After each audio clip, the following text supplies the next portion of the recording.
जाए तो पिछले दिन खबर यह भी आई थी कि बम धमाका हुआ है पख्तूनख्वा में, और दूसरी ओर उस बम धमाके में 3 से अधिक लोगों की मौत की खबर भी सामने आई थी। अजय, देखिए, खैबर पख्तूनख्वा के हालात जो हैं वो लगातार इस तरह से बने हुए जी हैं और उसके बाद पाकिस्तान सरकार कहीं दिख नहीं रही है। क्योंकि जिस तरीके से लगातार खैबर की बात की जाए, खैबर पख्तूनख्वा की बात की जाए, तो वहां के लोग दरअसल वहां जो लगातार जो एक्टिविटी चल रही है वो तहरीक तालिबान पाकिस्तान की है और वो लगातार उस इलाके को अपना इलाका जो है वो मानता है। इस चीज को लेकर बड़े लगातार आवाज बुलंद की है और इसीलिए आप देखें तो पाकिस्तानी तालिबान ने कई हमले पाकिस्तानी सेना पर किए। जब पाकिस्तानी सेना उस इलाके में हस्तक्षेप करती है तो वहां पर फेंस लगाने की कार्रवाई जो है पिछले काफी सालों से पाकिस्तान करने की कोशिश कर रहा है, मगर टीटीपी के लोग जो है वो करने नहीं देते। और उसके पीछे की वजह यह है कि उनका कहना है कि इलाका हमारा है और वो अपने इलाके में किसी भी तरह के जो घुसपैठ है पाकिस्तान की सरकार की या सेना की वो नहीं चाहते हैं। तो इसी चीज को लेकर ये विरोध है और ये विरोध लगातार बढ़ता जा रहा है। और अगर आप देखें तो इस वक्त पाकिस्तान के 3 जो इलाके हैं, पाकिस्तान का पंजाब और सिंध प्रांत की बात की जाए, खैबर पख्तूनख्वा की बात की जाए, बलूचिस्तान का बात की जाए, तो इनमें से सबसे ज्यादा बलूचिस्तान और खैबर पख्तूनख्वा में और पाकिस्तान के कब्जे वाले कश्मीर में, जो पाकिस्तान के कब्जे में इस वक्त वहां पर लोग लगातार विरोध कर रहे हैं, लगातार जो है वो सरकार के खिलाफ जो है वो आवाज उठा रहे हैं। यहाँ तक कि आप देखें तो बलूचिस्तान में तो चीनी सेना पर तक को जो चीनी नागरिक थे उन पर भी हमला किया गया, क्योंकि बलूचिस्तान में भी यही आवाज उठ रही है कि वो पिछले कई सालों से लगातार जंग लड़ रही है पाकिस्तान के खिलाफ, पाकिस्तानी सेना के खिलाफ, कि ये इलाका जो है हमारा है और इसमें कोई भी हस्तक्षेप हम बर्दाश्त नहीं करेंगे। जी अजय, लेकिन जो आग लगी है उस आग में जलती हुई सरकार भी नजर आ रही है, सरकार के नुमाइंदे भी जलते हुए नजर आ रहे हैं। जिस तरीके से खैबर पख्तूनख्वा के मुख्यमंत्री अली अमीन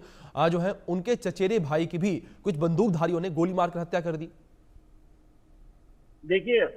जिस तरीके से हालात वहां बने हुए हैं उसमें साफ है कि लोगों को जब तक नहीं सुना जाएगा तब वहां सरकार या फौज कुछ नहीं कर पाएगी। अगर आप देखें तो एक समय था जब पाकिस्तान में कोई भी विरोध प्रदर्शन होता था तो उसे जबरन दबा लिया जाता था, मगर वो एक लिमिट तक हो पाता था। आज देखें तो लगातार विरोध प्रदर्शन इस कदर उग्र हुए कि वो किसी भी हद तक जा सकते हैं। और न सिर्फ खैबर पख्तूनख्वा, पंजाब का और सिंध की बात कर लीजिए, कराची में अगर जब कल पीटीआई के समर्थकों का प्रदर्शन था 4 दिन पहले, तो वहां क्या हालात बने सबने देखे हैं। तो इसलिए कहीं ना कहीं वहां के लोग जो हैं वो बड़ी साफ बात कहते हैं कि उनको किसी भी तरीके से किसी तरह की दखल नहीं चाहिए, क्योंकि वो इलाका उनका है। तो इसीलिए अगर आप खैबर पख्तूनख्वा की अगर बात करें तो खैबर पख्तूनख्वा में सरकार नाम की चीज नहीं। जब आप लोगों की समस्याओं को सुनेंगे नहीं, उनको एड्रेस नहीं करेंगे, उनको उनकी कोई कदर नहीं है, वहां पर जो जितने भी आपके रिसोर्सेज हैं, वहां पावर प्रोजेक्ट है, वहां बाकी चीजें हैं, उसका इस्तेमाल जब जो है कराची लाहौर के लिए किया जाएगा और वहां के लोगों को उससे वंचित रखा जाएगा तो वो लोग कैसे सुनेंगे। बिल्कुल बिल्कुल अजय, बिल्कुल ठीक कहा आपने कि एक बड़ी विपरीत स्थिति खैबर पख्तूनख्वा में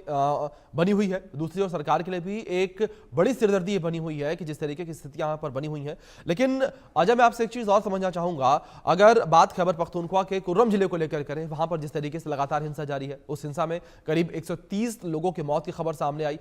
कुर्रम जिले को लेकर क्या स्थितियाँ बनी हुई हैं, उसको लेकर क्या अपडेट्स हैं अजय? देखिए, जिस तरीके से कुर्रम में लगातार जो है पहले का जो काफिला शिया समुदाय का था उस पर हमला हुआ, उसके बाद वहां पर दूसरी तरफ से हमला करके वहां की बस्तियों को जलाया गया।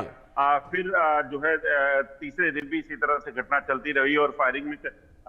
लोगों की मौत हुई। लगभग 150 के करीब जाने जो है वहां पर जा चुकी है, मगर उसके बावजूद भी अगर आप देखें तो सरकार नाम की कोई चीज नहीं है वहां पे। किसी तरह से भी कोई हस्तक्षेप जो है वो सरकार की तरफ से नहीं किया जाता और ना ही वहां पर फौज पहुंचती है। इतना बड़ा हमला होने के बावजूद भी वहां तक एक सर्च ऑपरेशन तक नहीं चलाया गया, ये देखने के लिए कि आखिरकार इस 60 लोगों की हत्याएं किसने की। वहां जानमाल की कोई कीमत नहीं है और इसीलिए पाकिस्तान सरकार की अगर बात की जाए तो पाकिस्तान सरकार जो है उस इलाके में कुछ भी होता है तो उसमें कोई किसी तरह की आपत्ति या किसी तरह का रिएक्शन नहीं देना पसंद करती। और वही वजह है कि लोगों ने जब इतने सालों से देखा कि जब पाकिस्तान ने जबरन हमारे इलाके पे कब्जा किया, जब वहां के रिसोर्सेज को इस्तेमाल किया, जब वहां के चुनाव लड़कर वोट हासिल किए, मगर जब बात आती है वहां पर किसी काम को करने की, लोगों की सुरक्षा की, लोगों को बाकी चीजें मुहैया करवाने की, तो तब कुछ नहीं किया जाता। तो ऐसे में लोग जो हैं वो उठ चुके हैं और लोग लोग साफ कहते हैं कि वो किसी भी तरीके से अब पाकिस्तान के साथ नहीं रहना चाहते। और इसी तरह से आप देखें तो तहरीक तालिबान पाकिस्तान जो है वो लगातार जंग लड़ रहा है, वो लगातार पाकिस्तान के खिलाफ जो है वो हमले कर रहा है, पाकिस्तानी सेना को निशाना बना रहा है। दूसरी तरफ बलूचिस्तान में चले जाइए तो वहां पर बलोच लिबरेशन आर्मी है वो लगातार जो है वो पाकिस्तान पर को निशाना बना रही है, चीन को निशाना बना रही है, क्योंकि वहां पर सीपैक निकालकर जो है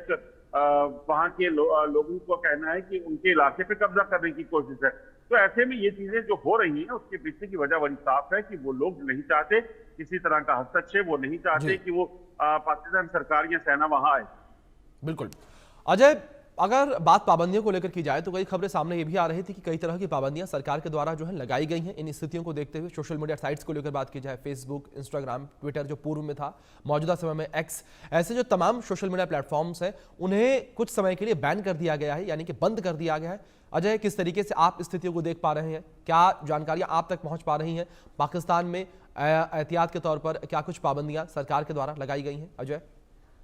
देखिए, पाकिस्तान में दरअसल जो ये फैसला हुआ है उसकी किसी सोशल मीडिया पर रोक नहीं लगाई गई है, मगर जो सोशल मीडिया चलने के लिए जरूरत है इंटरनेट की, उस सर्विसेज को डाउन किया गया है। वहां पे बेसिकली फायरवॉल एक्टिवेट किया गया है और इस फायरवॉल एक्टिवेट करने से तमाम जो सोशल मीडिया प्लेटफॉर्म है इंटरनेट का इस्तेमाल करना है उसमें काफी रुकावट है या उसमें काफी दिक्कतें हैं, काफी स्लो हो चुका है इंटरनेट। उसके पीछे की वजह जो पाकिस्तान में लगातार मौजूदा हालात हैं, आप देखिए तो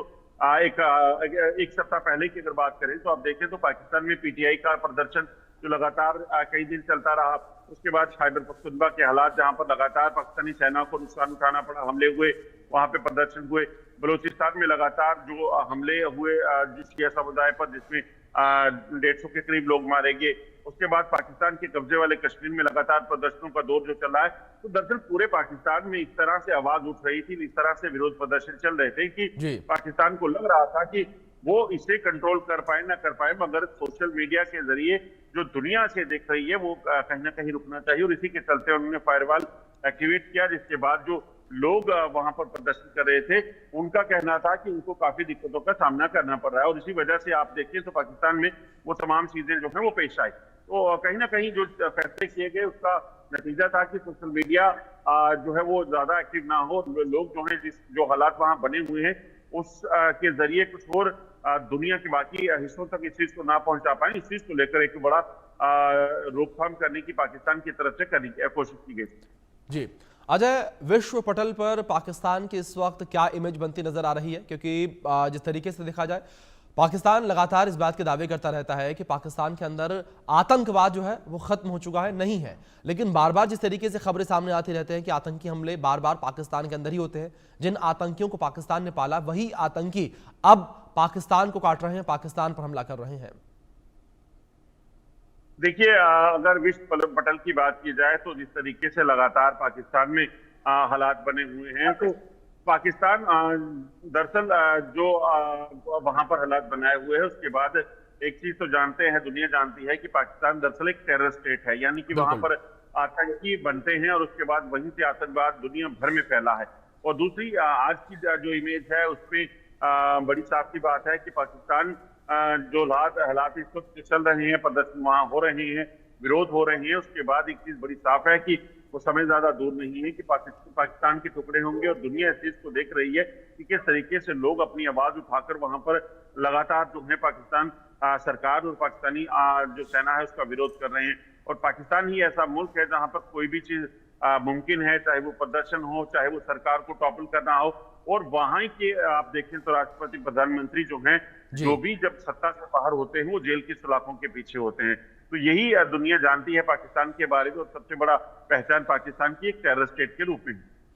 बिल्कुल अजय, जाहिर तौर पर पाकिस्तान की एक बड़ी पहचान टेररिस्ट स्टेट के रूप में है, लेकिन अजय, पाकिस्तान को जो लगातार खबरें निकलकर सामने आ रही है पाकिस्तान के अंदर से ही कि जो हमले लगातार आतंकियों के हो रहे हैं, ऐसे में कर्ज मांगने में किस तरीके से दिक्कत पाकिस्तान को हो रही है? क्योंकि पाकिस्तान समय समय पर कर्ज जो है अलग अलग देशों से, वर्ल्ड बैंक से मांगता रहता है। देखिए, पाकिस्तान इस वक्त सर से लेकर पैर तक कर्ज में डूबा हुआ है। बिल्कुल। आप देखें तो जो $7 बिलियन का कर्ज पाकिस्तान पर जो है वो सिर्फ जो सीपैक और तमाम चीजों को लेकर है, इसी तरह से पावर प्रोजेक्ट जो पाकिस्तान के कब्जे वाले कश्मीर में चल रहे हैं वो है, वर्ल्ड बैंक का कर्ज पाकिस्तान ने देना है, जो उसकी पूरी इनकम है उससे कई गुना ज्यादा पाकिस्तान इस वक्त कर्ज में डूबा हुआ है। तो ऐसे में पाकिस्तान अभी भी इस चीज की जो है इच्छा लिए हुए है कि किसी भी तरीके से पाकिस्तान को और पैसा कहीं से मिल जाए, मगर मुझे लग नहीं रहा कि इस चीज से पाकिस्तान उभर पाएगा, क्योंकि पाकिस्तान में किसी भी तरह से जिस तरीके से जो पैसा मदद के लिए मिलता है, रिहेबिलिटेशन के लिए मिलता है, उसका पैसा अगर आतंकवाद के लिए लगाया जाएगा, दुनिया में आतंकवाद फैलाने के लिए इस्तेमाल किया जाएगा, तो कोई भी देश जो है पाकिस्तान के साथ है अब खड़ा नहीं होगा। बिल्कुल बिल्कुल अजय, जिस तरीके की स्थितियां बनी हुई हैं आप उस पर नजर बनाकर रखें। फिलहाल बहुत शुक्रिया आपका जुड़ने के लिए और तमाम जानकारियों के लिए भी अजय।